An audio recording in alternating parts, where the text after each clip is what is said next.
Roxy pregunta, ¿cómo se hace para compartir un frente con una agrupación que piensa que en los últimos 30 años no hubo grandes acontecimientos? Bueno, la pregunta es faccional. Uno puede hacer un frente con alguien que opina que en los últimos 30 años no se produjo ningún gran acontecimiento, siempre que ese frente sirva, corresponda a la situación política y todo lo demás. Es decir, en principio, digamos, con eso no estoy de acuerdo. En segundo lugar, hay otra cosa. La frase esa la dijo una dirigente del PTS. El hecho de que una dirigente del PTS diga esa frase no quiere decir necesariamente que todos los dirigentes, los militantes, el PTS haya dicho eso, que semejante cosa la haya aprobado un congreso, no quiere decir. Entonces, ¿por qué tomo la pregunta? Porque la pregunta es interesante por motivos diferentes. Indudablemente que en los últimos 30 años hubo acontecimientos muy grandes. Hubo grandes huelgas generales bajo el gobierno de Alfonsín. Hubo una hiperinflación fenomenal. Y en esa hiperinflación, por primera vez el gobierno de Alfonsín, declara como su enemigo al trotskismo. Dice, 30 trotskistas no me van a torcer el brazo. Es decir, que presenta la lucha, la grieta de aquel momento entre los trotskistas y el gobierno de Alfonsín, y poco tiempo después nos mete a todos presos, los miembros del Comité Central y yo mismo, en el caso mío, en la Casa Rosada, con otros compañeros que me acompañaron a la Casa Rosada a protestar frente a una ola de detenciones. Bueno, también estuvo el argentinazo. La gente se olvida, pero después de la crisis de la convertibilidad en 1994-95, comenzaron de nuevo las huelgas generales contra el gobierno de Menem. Estas huelgas generales fueron importantes porque fueron marcando el proceso que después va a culminar con el argentinazo. Pasaron cosas, pero tampoco me quiero detener en esto. Lo que me quiero detener aquí es que en estos 30 años, cuando probablemente la dirigente que dijo esto, digamos, no había nacido, lo que fuere, en la Argentina hubo un desarrollo de la izquierda. Por ejemplo, el movimiento al socialismo, el MAS, en el periodo que va de 1985 a 1990 tuvo un gran crecimiento. Se encontraba en muchas fábricas. Por ejemplo, también era significativo, había muchos puntos del interior del país o del interior de la provincia de Buenos Aires donde el MAS tenía una organización. Y uno de los acontecimientos que se produjo en estos 30 años fue que el MAS se rompió. Y de una gran organización surgieron alrededor de 15 fracciones y se produjo una completa atomización. Cuando hace esta opinión de que no hubo grandes acontecimientos, la compañera que dice este concepto, la dirigente del PTS que dice este concepto, pasa por encima de la crisis de su propia corriente, de la cual salió el PTS, pero de la crisis de su propia corriente. Con lo cual, en estos 30 años hubo grandes acontecimientos y hubo una crisis del sector de la izquierda que más había crecido.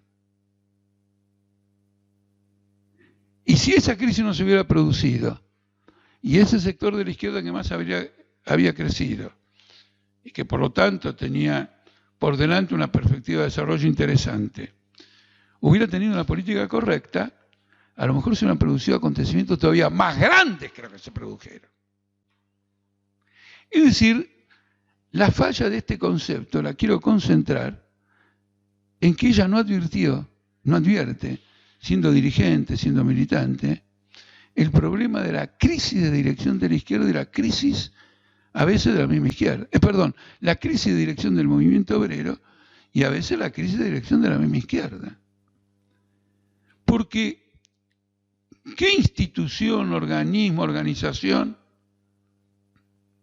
refracta con mayor tensión la crisis capitalista?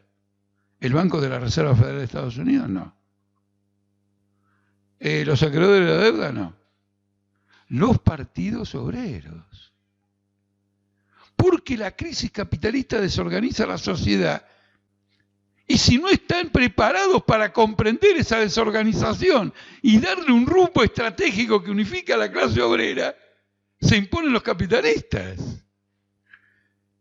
Yo una vez escuché a un militante de un partido, no del Partido Obrero, de otro partido, hace mucho tiempo, en un seminario, era alguien que estaba en el público, fíjense, un hecho menor, no de los que disertaban, que dijo, al hacer una pregunta, con la desaparición del estalinismo, la izquierda no tiene más obstáculos. Cuando lo escuché se me encogió el alma, porque me di cuenta que él, por lo menos, no tenía la menor idea de lo que iba a provocar su propia bancarrota. La idea de que no tenemos obstáculos. El capitalismo en descomposición representa un desafío descomunal. Y ese desafío descomunal ejerce una presión política sobre los partidos que pretenden jugar un rol revolucionario, etc. Y por mejor que sea su voluntad, si no tienen una asimilación adecuada, se quiebran. Eso ocurrió en todas las revoluciones. Ocurrió en la Revolución China del año 27, ocurrió en la misma revolución bolchevique. La revolución bolchevique podía no haber triunfado si su dirección, o una parte de ella, no hubiera zanjado positivamente una crisis de dirección que se produjo al comienzo de la revolución. Cuba. Fidel Castro integraba una coalición, él desde la sierra y otros partidos en el país y en Miami formaban una coalición contra Batista. Y cuando Fidel Castro triunfó, por ejemplo, puso de presidente de la República a un tipo que se llamaba Urrutia, que era un representante de la burguesía cubana. En el año 59 hubo una crisis. ¿Y qué hizo Fidel Castro? Comprendió en ese año 59 que no podía seguir aliado con la burguesía, rompió con ella y tomó la dirección política del país. Y entonces la dirección de la Revolución Cubana y del Estado fue homogéneamente del Movimiento de Liberación 26 de julio, que era el nombre del movimiento de Fidel Castro. Quiero llamar esto la atención porque hoy en la Argentina tenemos ese problema. Tenemos una crisis absolutamente descomunal.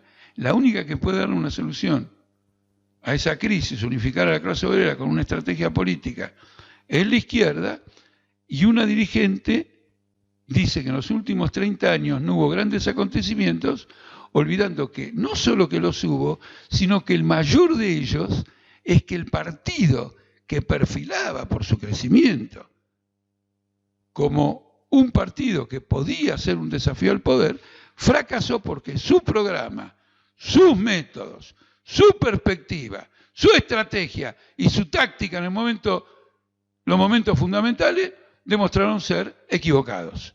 Y entonces la clase obrera argentina ha tenido que pagar estos 30 años, digamos, o el periodo que sea. Me parece que la pregunta o el planteo de Roxy vale con relación a esta reflexión, nada más.